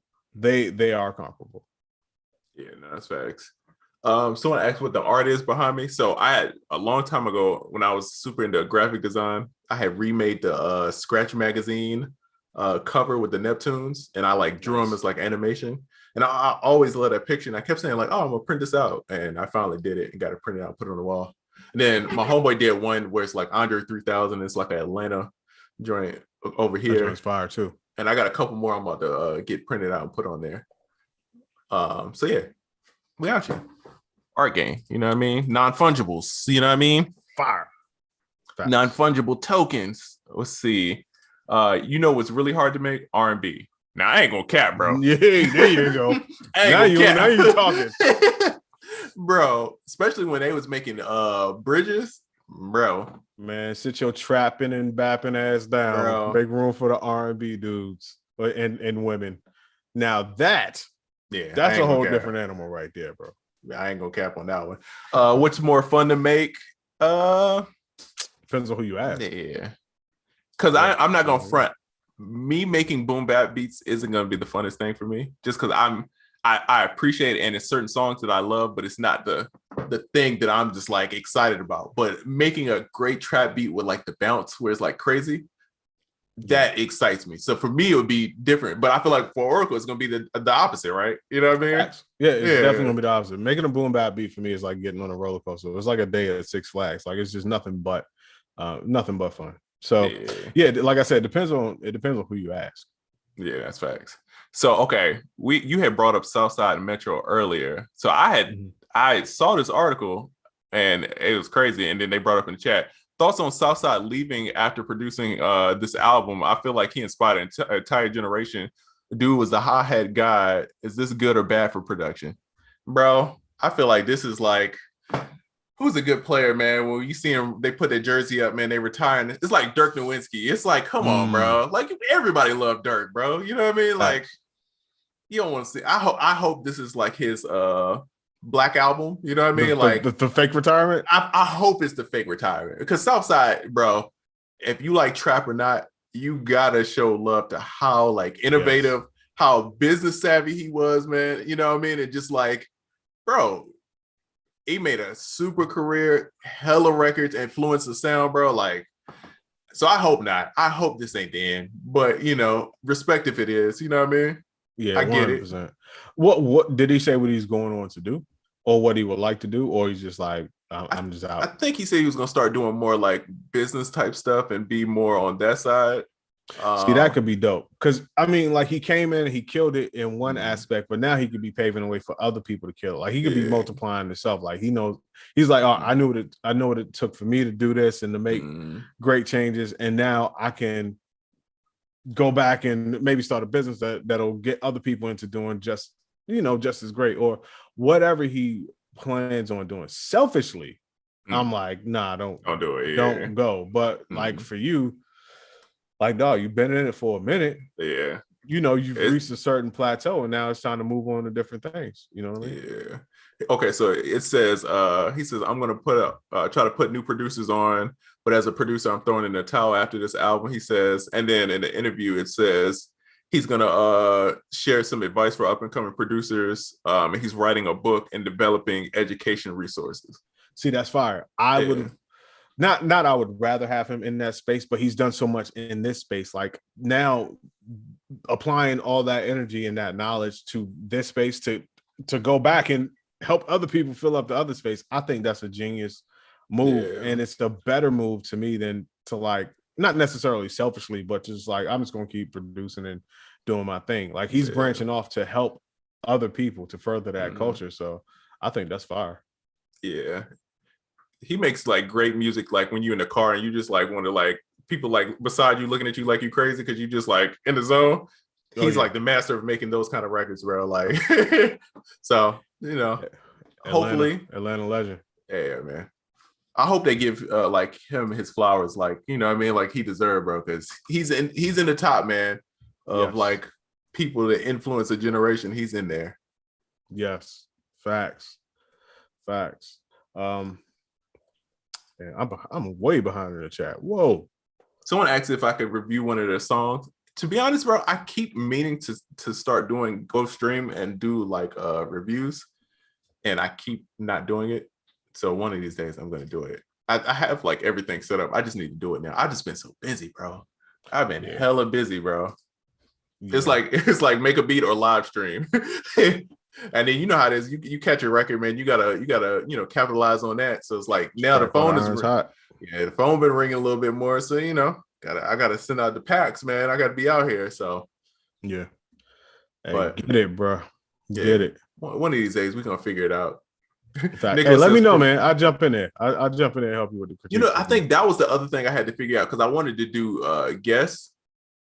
And I need to figure out how to do the audio. That was the issue that I had. Okay. I'm glad you brought that up. Yeah, I got to figure that out. Maybe Busy would know. Gotcha. Yeah. Oh yeah, Busy would definitely know. Yeah. I'm gonna do that. I'm gonna figure that out.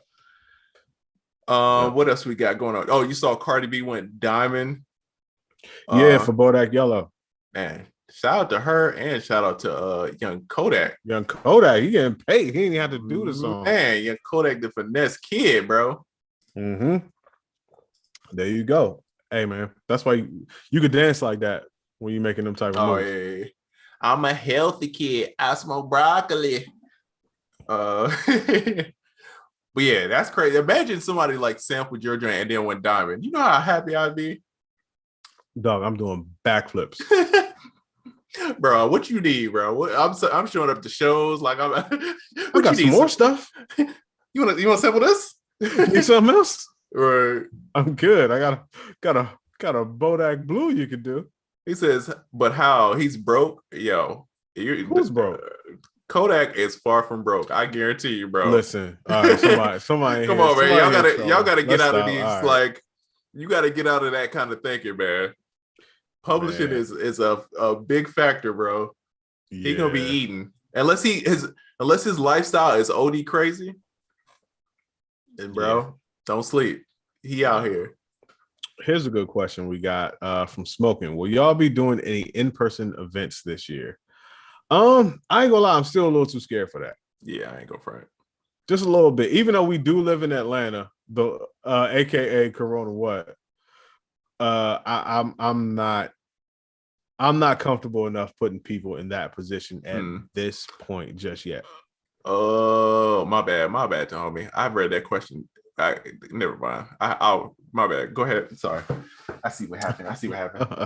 No, but yeah, just saying all that to say, like, I don't even know about this year, bro. I'll be honest with you as far as the in-person joint, because the thing about that is it's not even like determining how things are going to be towards the end of the year. It's just that if you want to plan something like that for later on, you have to kind of start now. And right now is a iffy point. So I'm gonna go ahead and just kind of throw out a soft no on that. Yeah, and, I ain't gonna cap, bro. I'm still low key like not really going places. I'm still like locked in the crib. I barely go to like restaurants and eat and stuff like that.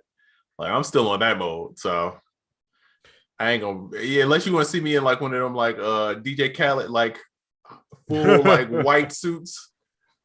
You know what I mean? Yeah. But guess who I ran into today, bro? Who? Young Greg. Oh shit! I ran into him at the barbershop.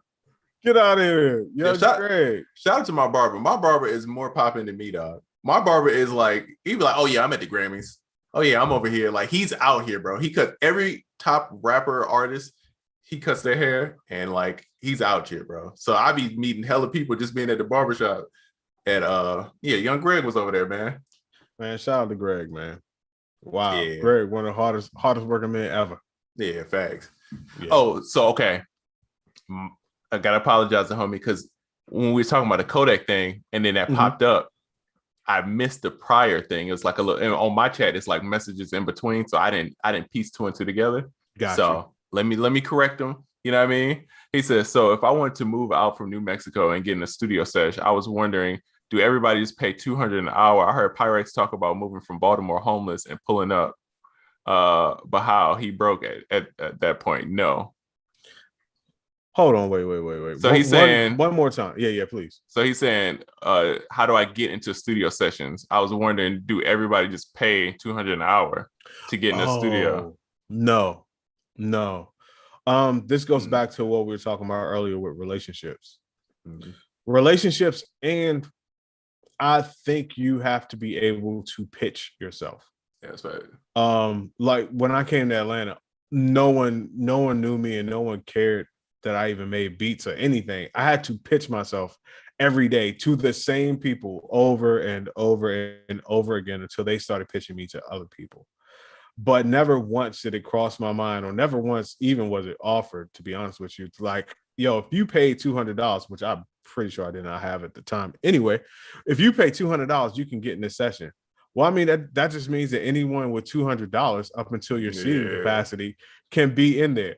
And if that's the case, how much do you care about those people that pay $200? Therefore, unless one of those people just super wows you or something, like you really didn't care about those people in the first place. But when I started getting invited in, it's because people really wanted me to be in. So just because you can get in a certain way, not saying that you can't make something happen off of that, but I would examine how you got in the room. Because if it's at a low cost to entry, a lot of people could get in that room. And if I'm super up here, in your opinion, and you did super down here shit to get in here, in between that gap is how much I really care about you. That's and how much I'm really looking to look out for you. I'm just saying. Real life. Yeah, how you meet people determines a lot, bro. Yeah, that's a fact. That's a fact. Young B-Man says, is this the same barbershop where Mia Campbell was, bro? Yo, come on. I was trying not to bring that up. That was one of the saddest days of my life, bro. Because, you know, I feel like we all around that age, if you know who Mia Campbell was, we all had a crush on her, bro. Like, that was like... She was in the house, man. Man. And I seen her. That story is wild, bro. Like, I'm in the barbershop, and I couldn't believe it was her, bro. I'm getting my hair cut. Dog, she had how do I say this? Because this is one of the things that normally I don't censor myself, but this is like demonetized. I think a lot of people knew about her situation. Well, I'm trying to explain this very specific thing that she had going on. Okay, how do I say this? Someone, oh God, this is gonna sound terrible. Oh God, no, we'll wait. Oh God, this is how bad it is. Because I was like, oh, this is terrible. They created a pie together, right? And she didn't clean up, and it was there, and she's just walking around with a stain. Pie. Yeah, that's the only way I could think to. But she was just walking around the barbershop like mad high and full of, you know, stuff all over her. And pie. Yeah. Right. Betty Crocker. Damn, man. Yeah, it was sad though. It was sad, bro. That was a heartbreaker for me, bro. Because it's like I knew it, but I'd never seen it in person. And seeing it in person, it's kind of like, dang, man. Yeah, sorry, that was, left to pie was the best way I could think to think of that. You know what I mean? Okay. All right, on to the next subject. That was Yeah. So much for that. Damn. Hold on. I had a question. I lost it. I got one. If you find it. Go Okay, is ahead. it worth it to send out beats to an email list? Let's see. Heard how this is Palace paid for Southsides and do end up getting signed. Who knows is legitimate, but I've been tempted to send to an email list, bro. Okay, hell nah. Okay, I thought I was gonna be out there like kind of going crazy on my own with that, but bro, first of all, that shit has been going around for at least a decade at this point. That whole sending to a list, remember the Who's Looking list and all that type of stuff. I've never heard of anyone personally having any luck with that. Yeah. I've also known people to host those lists and they didn't give a fuck. You understand? Right. They didn't care about who you is. I don't know, man. To me, I'm just gonna say no. I don't really subscribe to that model. Like you said, the person said they know somebody that kind of came up off that. I'm not saying it's impossible, but I just know a lot of people that's involved in that type of stuff, and none of them are reputable people. Yeah, it's one of the things because, bro, even for people to send me MP3s and stuff, I have a completely separate email that I only check randomly, right? I'm not giving people my main joint to send me stuff because people are gonna spam and abuse it. And all these emails, think if you just start getting unsolicited emails out the blue, you just gonna change emails, bro. Like nobody, bro, I get annoyed at people I signed up for emails. So if like people just randomly emailing me saying, hey, I'm the hottest. Think of how many trash people you have to go through to find good people. And it's just random emails that you have no relationship. You don't know where they're coming from. No kind of conversation before. That it seems all bad. That's like why in business people don't buy lists from other people. Because people haven't been introduced to your product. So it's like you're just cold selling, which the conversions rate is like 1%. You know what I mean? Low quality data. Is what it is. It's you're getting a whole bunch of low quality data. That's all it is. And I think it's hella laws against that now. I mean, on the fact of like those smaller, like sending a couple, but like building a list off of other people joining, unless they opt in, bro, it's difficult, bro. They'll get you for that kind of stuff. Yeah. It should definitely be a law against that. All right, cool. We coming up on the end as well. This joint went fast. Oh, bro. Yeah, damn. Wow. All right. Maybe we got another question. I feel like it was something that I wanted to talk about. Oracle, what's your earphones? Yeah. What are your earphones? That I have in now? What are these? Samsung Galaxy Buds. Yeah, that's it. Yeah, regular headphones that I use to just rock out when I don't really use headphones, but I use my SMS joints. I'm not a big headphone guy though. Facts. No, I feel you. Sandman says, "Yo, Oracle, I just broke my Oracle chair while creating. I was so pissed. I named it the Broken Oracle." Damn. That beat must have been fire, cuz. Yeah, that's a fact. By the way, you got to rename it because the Broken Oracle is the title of a chapter from my life. So you got to name your shit something else. But damn, I don't even know if I still sell those on my site anymore. I need to bring those back. Bro, you see that? That's right. Yeah, you rocking. Yeah, I caught one. Come on, man. The Oracle chair, I was pumping them heavy at one point. Yeah, it's going crazy. Yeah. One Christmas, I sold a gang of them joints. It's one of the things you always need. And it's just the fact that it reclines back and all that stuff, it make it. Yeah, with the feet out. But yeah, I would like to hit a beat, bro. And sorry for your loss. Let's see. I co-run an unsigned radio station. I have to listen to some bad music. Hey. Ooh. Oh yeah. That's like having a studio. I remember I can't count how many terrible sessions I had to record. Bro. Oh, bro, I meant to send you this stuff, but it was like 4 a.m.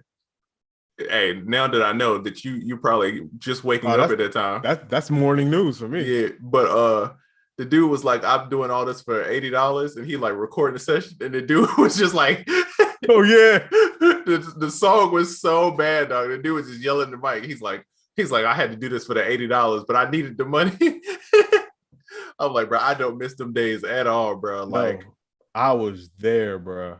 I was man. there. Man, listen, having a hood studio, first of all, I was, and you know how specific I am with the rules and time and all that type of stuff, right? So I'm like, yo, your sessions from, let's say, 8 to 10. Bammers would show up at 8:45 all the time, then be like, yo, we want to go downstairs and smoke right quick to get the vibe. Come back upstairs at 9:15 because there's no urgency on that smoking.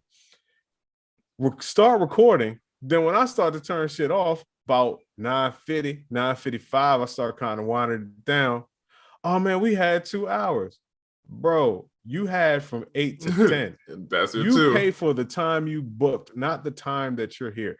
I do not miss those days at all. And then they want to bribe you to stay another hour. Bruh. Like, come on, bro. Slim, it is now 10 o'clock. I want to get the hell out of here. You trying to bribe me to stay?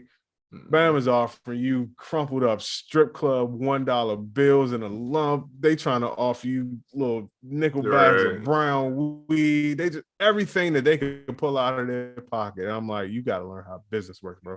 But saying all that to say, I don't miss those days at all, bro. All that's what messed me up from engineering.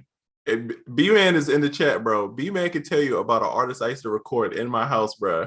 And I'm not even gonna bring up why it was a bad session because it's gonna be mean and wrong. But just think of the worst reasons why it would be a horrible session, and that's what was going on. And I needed the money though, so he would come to the crib and record all the time, bro. And it was trash, dog. It was horrible. I'll tell you when we get off. Okay. Yeah, it's bad. It's bad. But yeah. Wait, you know who started coming into the hood studio and taking over the recording of bad sessions? DJ MacGyver. He seemed like he can handle it. He's good with them kind of situations. 100%. That's why he even came to the studio to even start working. He started recording those sessions. And yeah. Shout out to DJ MacGyver, man.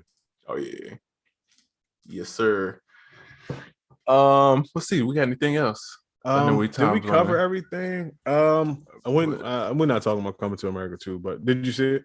No. I need to watch it, but the reviews that I've been hearing before I even got to it have been very underwhelming, so it's not encouraging me to watch it.